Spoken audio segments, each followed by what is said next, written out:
Luxembourg City, January 7th, 1945, 1800 hours. Snow pressed against the window panes like a slow insistence. The room smelled of tobacco and ink. A typed press release lay on Omar Bradley's desk, its corners softened by a pencil that had been sharpened down to a stub. Outside, the wind carried the distant rumble of artillery and the patient, guttural noise of a front that refused to freeze. Inside, a quieter storm was building. Omar Bradley looked by every outward sign like a man meant to grade papers rather than command armies. Midwestern jaw, steady eyes, a way of speaking that made soldiers feel as if they were being spoken to by a teacher who had once taught in a one-room schoolhouse. He had become, to the men under him and to many who watched him from back home, the GI's general. Unflashy, deliberate, respectful of lives and routine, a leader who allowed people to be themselves while holding the line. That image was not mere theater, it was strategy. Bradley believed in discipline without drama, in planning without pretense. Where some generals built their reputations on spectacle, on grand gestures and flashy uniforms, Bradley's armor was steadiness. Men trusted him because he did not speak to be heard, he spoke to be understood. And yet, January 7th was the evening a transcript, cold, clean words on an even colder day, slid across his desk and chipped away at something he had held in reserve for months. Field Marshal Bernard Montgomery, the British commander who had lately assumed operational control over significant American formations, had given a press conference. In the text Bradley now read, Monty's words took credit in a way that rewrote effort and sacrifice. The implication was unmistakable. The recent hard-won successes in the Ardennes were, at least in part, his doing. This was not merely an insult to Bradley. It was an erasure of tens of thousands of American experiences. It was salt on a wound formed 3 weeks earlier. On December 20th, 1944, an administrative decision moved approximately 200,000 American soldiers out from the operational control of the U.S. 1st and 9th Armies and placed them under the headquarters of the British 21st Army Group. The transfer was legal in the short, sterile language of staff orders. In the language that mattered at the front, orders, blood, movement, it gutted initiative. For men in foxholes, for medics trying to evacuate the wounded, for artillery units waiting for permission to lift a barrage, the transfer meant delay. It meant, in some cases, being forced to wait on decisions being cleared through unfamiliar chains of command. It meant lives put into bureaucratic limbo at the very moment speed and initiative counted most. 200,000 gone from his command overnight. What does a commander do when the very mechanism of command has been altered by ink on a staff report? Bradley did what he had always done. He measured the consequences. He watched reports filter in. He listened as divisional commanders described men who could not move because they lacked the authority to move them. He heard from medics who could not get evacuation clearance because the new chain of command demanded requests travel farther and slower. He counted the operational cost in lost hours and in the small, accumulating tragedies of men who could have been saved by a quicker decision. Bradley swallowed his instinct to shout. Publicly, he had sheltered alliance unity from his own resentments. He had allowed compromises for the sake of a coalition that to him was worth preserving even when it taxed American autonomy. There was a cost to that modesty, but there was also strategy. Bradley believed coalition success required patience. A rupture could hand the war to mistakes and ego rather than to steady application. Montgomery, by contrast, moved through theater like a drier wind. He favored theatrical clarity, unambiguous orders, a commanding public presence, polished cars, and confident statements.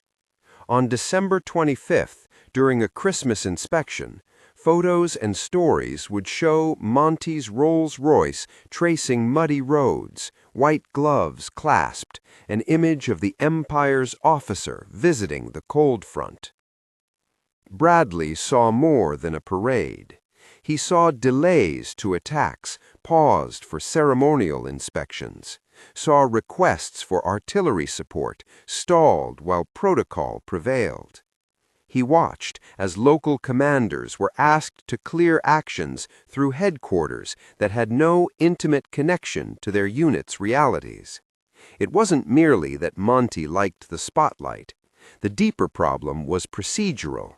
The British approach to control, to theater-wide synchronization, clashed with the American emphasis on tempo and decentralized initiative. Where the Americans had learned, painfully and expensively, that initiative at lower levels saved lives and seized fleeting chances, the British process sometimes favored methodical planning and centralized approval. In peacetime, that translated to order. In war, especially in the frozen, gasping hours of the Ardennes winter, it could be lethal. Bradley had accepted a tactical inconvenience. He had taken coalition friction as a price to pay. That winter, however, the inconvenience became insult. In Montgomery's press conference, the pattern of control was combined with a claim to credit. Words, presented to reporters as the shape of history, suggested that the breakthrough and the stiff defense were owed, at least in part, to British genius. Some wounds are not inflicted by violence alone. Pride, when it reaches into the ledger of sacrifice, can wound deeper. Bradley read the transcript again. He read the passages that suggested leadership where there had been American grit. He thought of colonels who had interrupted sleep for a single order that proved decisive, of company commanders who had lost friends in the snow, of medics who had worked through night after night to keep men alive. To let that contribution be recast as a backdrop to Monty's triumph was to allow history to misassign valor. To tolerate it because the alliance purportedly required urbanity would be a betrayal of his men. He did not storm into Eisenhower's office, nor did he call a press conference of his own. Bradley's temperament was not set for theatrics. He picked up a secure phone and did a thing a man like him rarely did. He spoke truth to the highest ear that mattered, and he made the cost plain. "You have a choice," he said, those words short and hard, severing months of muted concession. He set down what would not be tolerated. The soft pedagogue's voice now held an edge. If Montgomery's public posture and his control of American formations continued to erode the operational effectiveness and the honor of American troops, Bradley's continued service was conditional. It boiled down to a blunt ultimatum that senior American commanders backed in private. Either the current arrangement had to change, or Bradley and other American field commanders might resign in protest. It was not idle rhetoric. Behind the words stood the real possibility of a rupture that could cascade into paralysis at the highest levels. The phone call did not happen in a vacuum. General Patton called Bradley and made his position clear. Courtney Hodges and William Simpson, commanding American armies directly affected by the transfer, shared the fear. Their troops needed authority and promptness. Their men could not afford the friction of unfamiliar and distant controls. The possibility that multiple American commanders might step away from their posts, a collective resignation of field leadership, was a nightmare Eisenhower could not countenance. He understood the calculus. Losing the trust of American troops on the field or losing a coalition through an ill-tempered response could both be fatal in different ways. Eisenhower, who had his own burdens, balancing politics, coalition cohesion, and the urgent necessities of the front, had to choose. He had to weigh the diplomatic utility of keeping Monty in a commanding role against the operational reality that his American field elements were suffering as a result. In less than 10 days, he chose to restore command of the U.S. First Army to Omar Bradley. On January 17th, the decision was formalized. The First Army returned to American hands. Words on paper do not stitch wounds instantly, but the practical effect was immediate. The restored command unshackled lines of authority that had slowed the flow of decisions. Divisions regained a chain of command that understood the terrain and the men in it. Artillery requests could be answered faster. Medics could evacuate wounded without routing every decision through an unfamiliar bureaucracy. It did not eliminate danger. It did not unmake the nights men had already endured. But it reestablished a principle Bradley had long defended, that commanders closest to the fight must have the freedom to act decisively when lives and operations hang in the balance. Those restored controls mattered in ways that would be visible months later. When U.S. forces reached the Rhine in March 1945, an opportunity appeared at Remagen, a bridge over the river left standing, intact when retreating German engineers had failed or been unable to destroy it.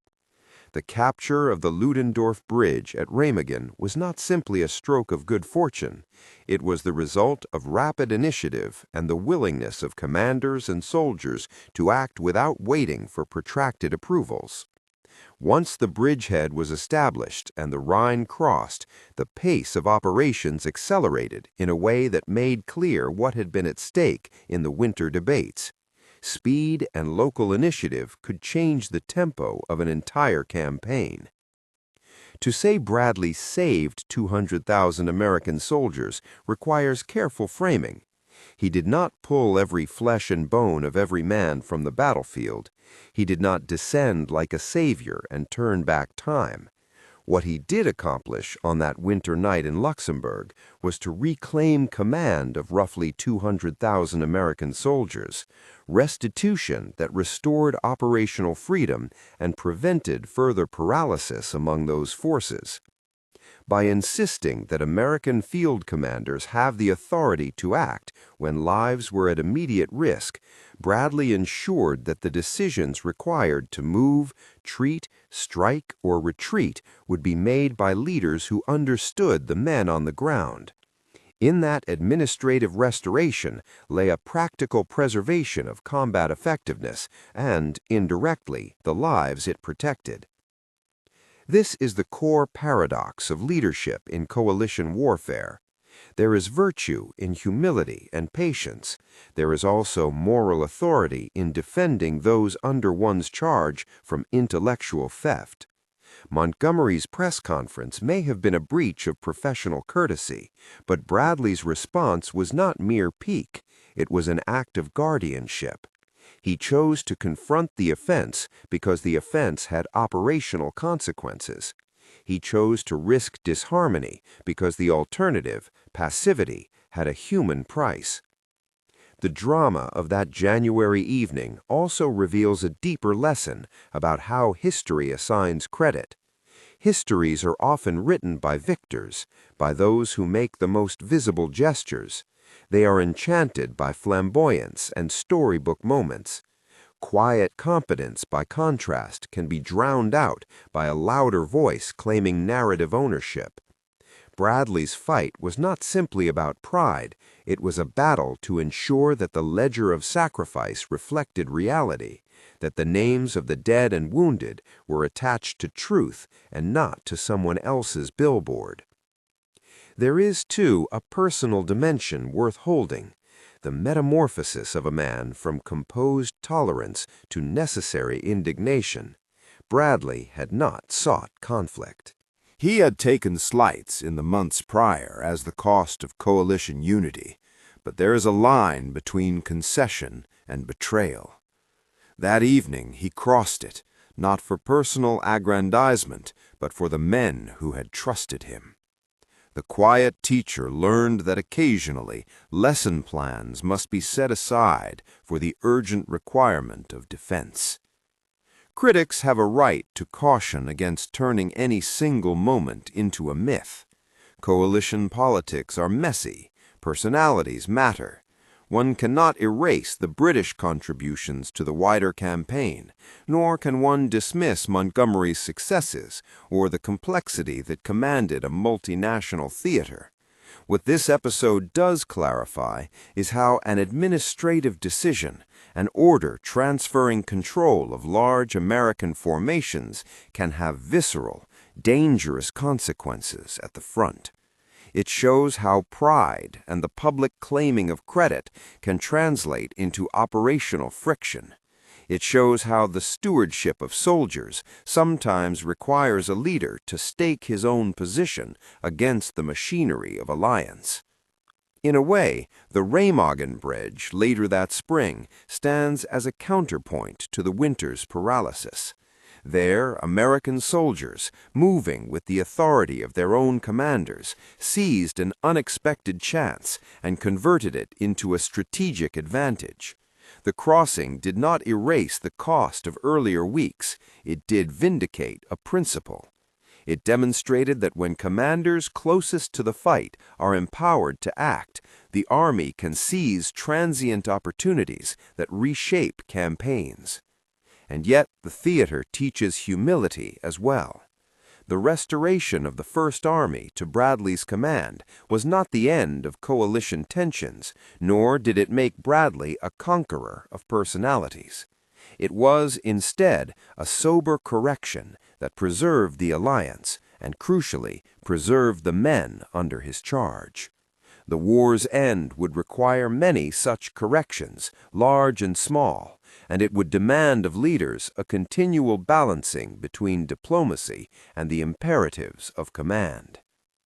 In the quiet that followed the phone calls and the staff movements, Bradley returned to the work he preferred: planning, assessing logistics, watching the flow of men and materiel. The drama receded into the ledger of decisions, but the consequence remained. 200,000 soldiers, roundly accounted as transferred and then restored, continued to march, fight, and live or die under commanders who could finally make the split-second choices their roles required. If there is a moral here, it is not merely about pride or personality. It is about dignity and responsibility. A leader's modesty should not become a doormat. Defending the honor of those under command is as much an obligation as organizing their defenses. Bradley taught that winter that a quiet man could be resolute without becoming loud, that standing up for what's right does not demand spectacle, that sometimes the thing a commander must be willing to give up is his own safety in office in order to secure the safety of the troops. History often rewards the charismatic, the visible, but this is the story of the quiet man who, in a winter of snow and press transcripts, decided that silence had become a liability. By reclaiming command of about 200,000 American soldiers, he restored not only lines of authority, but also the operational dignity the men under him deserved. In doing so, he prevented further paralysis at a moment when delay could mean more dead. That is the sense in which he saved them, not as a mythic rescuer, but as a commander who refused to let bureaucracy or public vanity cost lives. The alliance continued, imperfect and necessary. Montgomery remained a figure of both skill and vanity. Eisenhower continued to shoulder the impossible job of balancing nations and generals. Bradleys, like him, continued to prefer the hard work of steady leadership over applause, and the men in the trenches, whose names history often forgets, went on because someone in a small office in Luxembourg decided to make a choice and force a larger one upon their commanders. If this story struck a chord, consider the quiet tests of leadership that surround us today. Moments when respect becomes surrender, where courtesy shades into convenience, where the cost of inaction is carried by those with the least voice. Bradley's lesson is not simply of military history, it is of moral agency. He did not shout to be heard. He made the necessary speech at the necessary time, and in the aftermath, the army could move with a clarity it had lacked for weeks. If you like these deep historical turns, subscribe for more explorations of the decisions that changed the course of war and the lives within it. The winter night in Luxembourg taught an abiding lesson. Courage sometimes looks like a telephone call, a set of firm words, and the willingness to risk an alliance's comfort for the lives beneath the command. Bradley's choice that January night was not the flashy headline of March's bridge at Remagen, but without it, the bridge, when it came, might not have been seized with the same speed or confidence. The record of men saved is not a simple ledger. It is the sum of authority restored, options preserved, and initiative allowed to flourish. In the end, leadership is a ledger of choices. Omar Bradley's entry for January 7, 1945, reads like this: "When given a choice between the quiet preservation of an alliance's image and the urgent defense of his soldiers' lives and honor, he chose his men." He reclaimed command of roughly 200,000 American soldiers, prevented further operational paralysis among those forces, and in doing so, altered the tempo of a campaign that would soon hurtle towards its conclusion. If this account moved you, like and share. Watch our next deep dive to see how Remagen and the crossing of the Rhine reshaped the final months of the European war.